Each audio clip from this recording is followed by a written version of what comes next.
এই যে ঘাটটি দেখতে পাচ্ছেন, এটি ছিল মহাকবি মাইকেল মধুসূদন দত্তের শেষ ঠিকানা বা শেষ ঘাট।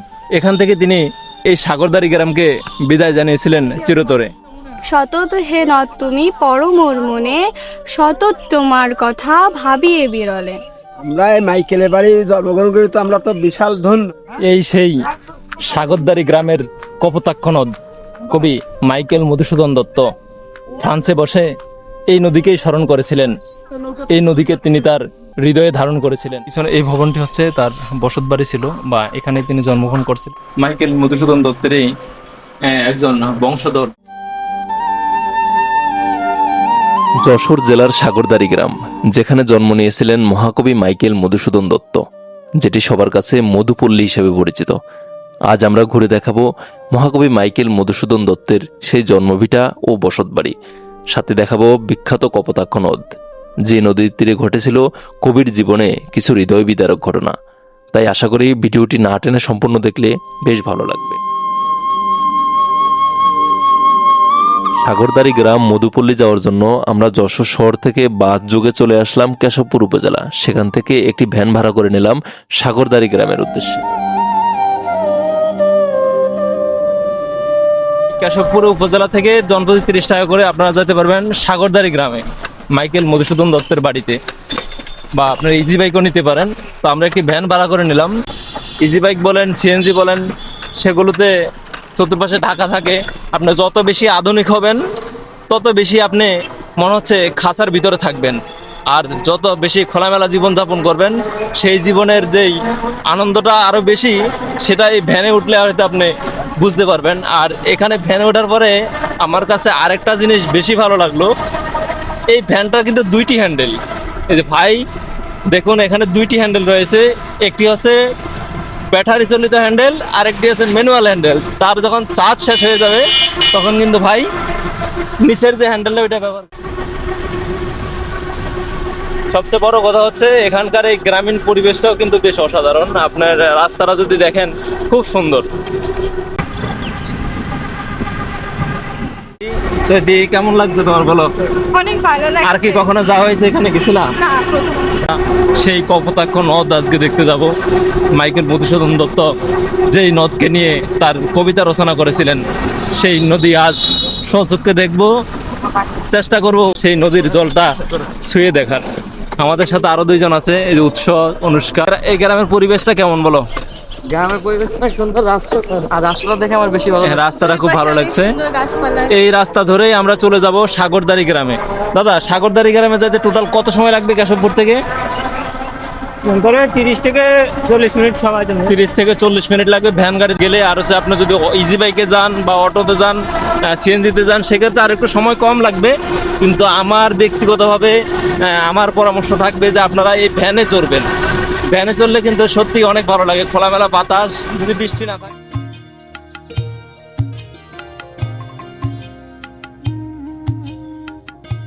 গ্রামীণ এই অপার সৌন্দর্য উপভোগ করতে করতে আমরা পৌঁছে গেলাম সাগরদাড়ি গ্রাম মহাকবি মাইকেল মধুসূদন দত্তের বাড়িতে, যেটি মধুপল্লী হিসেবে সবার কাছে পরিচিত। আমরা টিকিট ক্রয় করে ভিতরে প্রবেশ করলাম। বাংলাদেশের সাধারণ নাগরিকের জন্য 20 টাকা, ছাত্রছাত্রীদের জন্য 10 টাকা ও বিদেশি নাগরিকের ক্ষেত্রে 100 থেকে 300 টাকা। এছাড়াও এখানে কার ও মোটরসাইকেল পার্কিংয়ের সুব্যবস্থা রয়েছে। মাইকেল মধুসূদন দত্তের বসতবাড়িটি বাংলাদেশ প্রত্নতত্ত্ব অধিদপ্তর কর্তৃক সংরক্ষণ করে রাখা হয়েছে, তাই সপ্তাহের প্রতি রবিবার পূর্ণ দিবস ও সোমবার অর্ধ দিবস বন্ধ থাকে। বাড়িটির ভিতরে প্রবেশ করেই আমার কাছে বেশ ভালো লাগলো, কারণ সম্পূর্ণ বাড়িটি খুব সুন্দরভাবে সাজিয়ে গুছিয়ে সংরক্ষণ করে রাখা হয়েছে। মেইন গেট দিয়ে ভিতরে প্রবেশ করেই সামনে যে ভবনটি রয়েছে, এটি হচ্ছে মূলত কবির কাছারি ঘর, মানে কবির পৈতৃক কাছারি ঘর। এই ভবনটি বর্তমানে গ্রন্থাগার হিসেবে ব্যবহার হচ্ছে, যেখানে কবির লেখা কিছু বইও এখানে বিক্রি করা হয়ে থাকে। আপনারা চাইলে এখান থেকে এই বইগুলো সংগ্রহ করতে পারবেন। আমরা এখন তার পৈতৃক নিবাসটি ঘুরে ঘুরে আপনাদেরকে দেখাবো। সম্পূর্ণ বাড়ির আঙিনা জুড়ে এমন নানান রকমের ফুল ও ফলের গাছ দিয়ে সাজানো রয়েছে, যা দেখে দর্শকদের বেশ মন কাড়ে।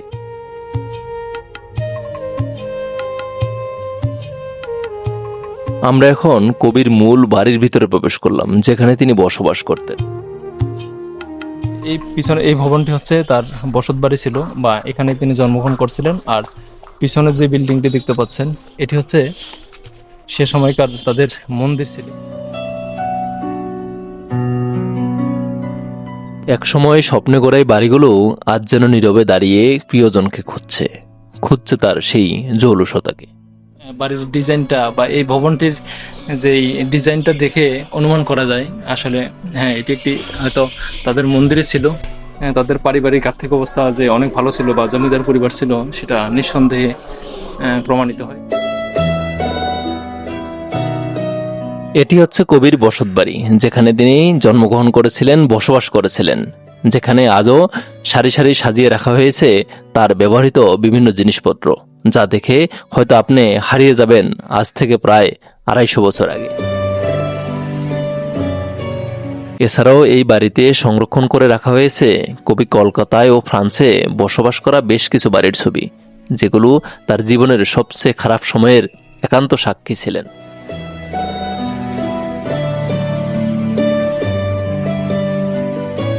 এছাড়াও সংরক্ষণ করে রাখা হয়েছে কবির নিজ হাতে লেখা কিছু কবিতা ও কবিকে লেখা রবীন্দ্রনাথ ঠাকুরের লেখা কিছু চিঠি।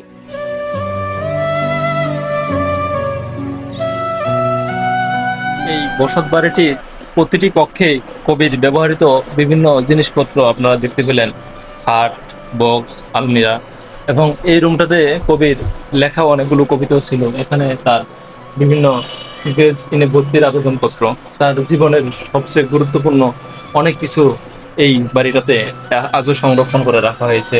মাইকেল মধুসূদন দত্তেরই একজন বংশধর, হয়তো তিনি লিয়েন্ডার পেজ, এবং এখানে কবি মাইকেল মধুসূদন দত্তের বংশ পরিচয়।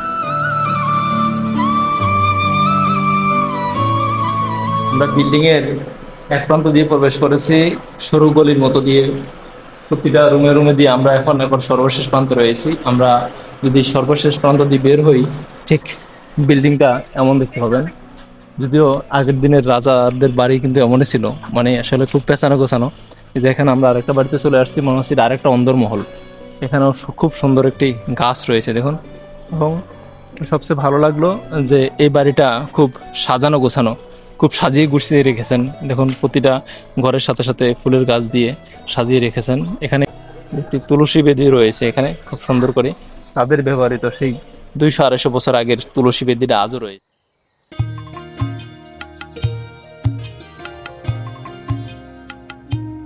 মহাকবি মাইকেল মধুসূদন দত্তের বাড়ি ছিল এটি।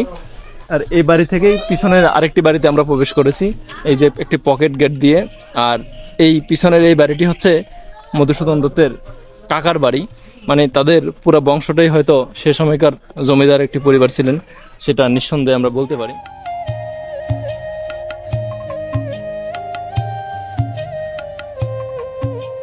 এর ভিতরে প্রবেশ করা যায় না, আমরা কবির বাড়ির প্রতিটি রুমে রুমে প্রবেশ করেছি এবং তার ব্যবহৃত জিনিসপত্রগুলো দেখেছি, কিন্তু এই কাকার বাড়িটি সম্পূর্ণ তালাবদ্ধ রয়েছে, এখানে আর ভিতরে প্রবেশ করা যায়নি। তো আমরা বাড়ির প্রায় শেষ প্রান্তে চলে এসেছি। এখন বাড়ির পিছনের সাইডে কি আছে সেটি আমরা একটু দেখি। বাড়ির পিছনের অংশে রয়েছে একটি আমের বাগান, যেটি হয়তো পরবর্তীতে রোপণ করা হয়েছে, কিন্তু বাড়ির সামনের যে গাছটি দেখতে পাচ্ছেন এটি সেই 200 বছর আগের একটি গাছ। আর এর সামনে রয়েছে একটি পুকুর, যেখানে রয়েছে নানান রং বেরঙের মাছ, যা দেখে বেশ ভালো লাগলো।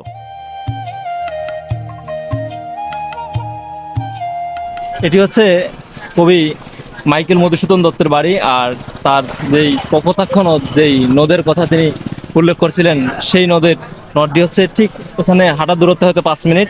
আপনারা যখন আসবেন তখন এই বাড়ি থেকে বের হয়ে ডান দিকে একটু গেলেই হয়তো সেই কপোতাক্ষ নদটা আপনারা দেখতে পাবেন। আমরা এখন যাচ্ছি সেই কপোতাক্ষ নদ দেখার জন্য।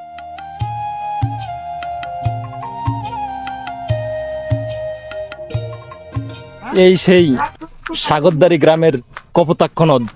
কবি মাইকেল মধুসূদন দত্ত ফ্রান্সে বসে এই নদীকেই স্মরণ করেছিলেন, এই নদীকে তিনি তার হৃদয়ে ধারণ করেছিলেন। তিনি একটি কবিতাও লিখেছিলেন, সতত হে নদ তোমায় পরে মোর মনে, সতত তোমার কথা ভাবিয়ে বিরলে। কবি যখন ফ্রান্সে একাকিত্ব সময় কাটিয়েছিলেন বা অভাব অনটনে দুর্বিষহ জীবন কাটিয়েছিলেন, তখন তিনি এই নদীকে খুব মন থেকে মিস করছিলেন। তিনি অনুভব করেছিলেন বাংলার ভালোবাসা, বাংলার মাটির গন্ধ। আজ আমি সেই কপোতাক্ষ নদীর পাড়ে দাঁড়িয়ে আছি। দেখতে পাচ্ছেন অনেক পর্যটক এখানে আসছেন সেই নদকে ধারণ করার জন্য, নদের ভালোবাসার বাতাসে শান্তি পাওয়ার জন্য, নিজের মনকে তৃপ্তি দেওয়ার জন্য। কবির স্মৃতিকে স্মরণ রেখে আজও শত শত মানুষ এই ঘাটে জড়ো হয়ে থাকে, এখানে এই নদীকে দেখার জন্য, এই নদীর ভালোবাসাকে অনুভব করার জন্য। চাইলে 200 টাকা দিয়ে নৌকা রিজার্ভ করে এই নদী ভ্রমণ করা যায়। তাই আমরা একটি নৌকা নিয়ে নিলাম এই নদীটাকে খুব কাছ থেকে দেখার জন্য। নদী মাতৃক বাংলাদেশের এই নদী মানে আলাদা একটা টান থাকে আমাদের। আর তাছাড়া কপোতাক্ষ নদ বলতে এটা আলাদা একটা আবেগ আছে, যেটা আমাদের বাঙালি হিসেবে আমাদের আবেগ ধারণ করা আমাদের মনের একটা বিষয়, যেটা আমরা ধারণ করে থাকি। আর এই আবেগকে কেন্দ্র করেই শত শত মানুষ আসে এই কপোতাক্ষ নদী। চৈতি, তোমার কাছে কেমন লাগলো বলো? অনেক সুন্দর লাগছে, নদীটা আসলে অনেক সুন্দর। আর মাইকেল মধুসূদন যখন ফ্রান্সে বসে নিজের দেশের জন্য, নিজের পরিবারের মানুষের জন্য অনেক দুঃখ প্রকাশ করছিলেন, তখন তিনি এই কবিতাটি লেখেন কপোতাক্ষ নদের। সতত হে নদ তুমি পড়ো মোর মনে, সতত তোমার কথা ভাবিয়ে বিরলে। তিনি এই কবিতার মাধ্যমে তার এই দেশের প্রতি, এই নদীটির প্রতি তার যে ভালোবাসা, যে টান, সেটাই তিনি প্রকাশ করেছিলেন এবং এটা খুবই জনপ্রিয় একটি কবিতা ছিল। লাগতেছে আজ তুমি সেই নদের মধ্যে এখন নৌকা দিয়ে ঘুরতেছো? খুবই ভালো লাগছে। এই অনেক দিন ধরে ইচ্ছা ছিল যে তার এই বিখ্যাত নদটার এখানে আসবো, দেখবো, আর আজকে ভালো লাগছে অনেক। এই নদীর পাড়ে ঘুরতে আসলে আপনারা আরেকটি ঘাট দেখতে পাবেন। এই যে ঘাটটি দেখতে পাচ্ছেন, এটি ছিল মহাকবি মাইকেল মধুসূদন দত্তের শেষ ঠিকানা বা শেষ ঘাট। এখান থেকে তিনি এই সাগরদাড়ি গ্রামকে বিদায় জানিয়েছিলেন চিরতরে। এই ঘাট থেকে তিনি শেষবারের মতো চলে গেছিলেন কলকাতাতে। মহাকবি মাইকেল মধুসূদন দত্ত যখন ফ্রান্সে ছিলেন, মূলত তিনি ইংরেজি ভাষাকে অনেক বেশি ভালোবাসতেন বলেই তিনি খ্রিস্টান ধর্ম গ্রহণ করেছিলেন এবং ফ্রান্সে চলে গিয়েছিলেন। এই খ্রিস্টান ধর্মকে গ্রহণ করা তার পরিবার ভালোভাবে দেখেনি। তিনি তার জীবনের শেষ সময় ফ্রান্সে যখন অনেক অভাব অনটনে কাটিয়েছিলেন, তখন তিনি এই কপোতাক্ষ নদকে মিস করছিলেন এবং একটা সময় তিনি তার এই গ্রামের বাড়িতে ফিরে আসছিলেন, কিন্তু তার বাবা মা তাকে আর সেভাবে গ্রহণ করেনি। তখন তিনি এই ঘাটের কাছে একটি বট গাছ ছিল, এই বট গাছের তলায় কিছুদিন মানবেতর জীবনযাপন করছিলেন। খুব অভাব অনটনে, খুব কষ্টের সাথে তার জীবনযাপনের শেষ সময়টুকু কেটে তারপরে তিনি চলে গেছিলেন ভারতের কলকাতাতে তিনি চলে যান এবং কলকাতাতেই তার শেষ নিঃশ্বাস ত্যাগ করেন। কিন্তু সাগরদাড়ি গ্রামে তিনি আর ফিরে আসেননি। এই সেই ঘাট। এই নদী ভ্রমণ করতে আসলে আপনারা সেই ঐতিহাসিক ঘাটটিও দেখতে পাবেন। শুক্র শনি 2 দিন আসে বেশি।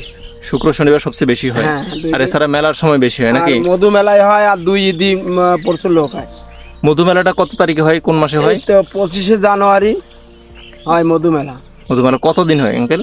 এটা সরকারি ভাবে হয় 7 দিন, আর এমনি আনুষ্ঠানিক ভাবে 20 দিন 25 দিন থেকে যায়। তো আপনার নিজের কাছে কেমন লাগে বলেন? এমন একটি জায়গায় আপনার বসত বাড়ি বা আপনি জন্মগ্রহণ করছেন, আপনিও কিন্তু মাইকেল মধুসূদন দত্তের প্রতিবেশী। আমরা এই মাইকেলের বাড়ি জন্মগ্রহণ করি, তো আমরা তো বিশাল ধন্য। তাই নিজের কাছে ভালো লাগে অনেক। হ্যাঁ, নিজের ভালো। আমরা বিশ্বে একটা নাম আছে মহাকবি মাইকেল মধুসূদন দত্তের বাড়ি। এখানে আমরা যেখানে যেই পরিচয় দিই, আমাদের একটা আলাদা সম্মান দেয়। আচ্ছা, লোকে মুখে শোনায় আপনার এই কবি সম্পর্কে আপনার কেমন ধারণা বা তারা কেমন ছিলেন? কবিরা ভালো, মাইকেল তো ভালো ছিল। উনি তো পকেটে টাকা মানুষ চাইলে যা থাকতো তাই দিয়ে দিত, তাই না? মাইকেল তো একটা উদাহরণ লোক ছিলেন এবং দান করতেন এরকমভাবে। যাই হোক, আপনার এই অভিজ্ঞতা শুনতে পেরে আমার কাছে ভালো লাগলো। সর্বশেষ আমরা প্রায় চলে আসছি আমাদের এই নদী ভ্রমণের শেষ প্রান্তে। তাহলে আজকের মতো আমরা এখানেই শেষ করছি। দেখা হচ্ছে পরবর্তী ভিডিওতে, নতুন কোনো সময় নতুন কোনো ভিডিওতে। ভালো থাকবেন সবাই।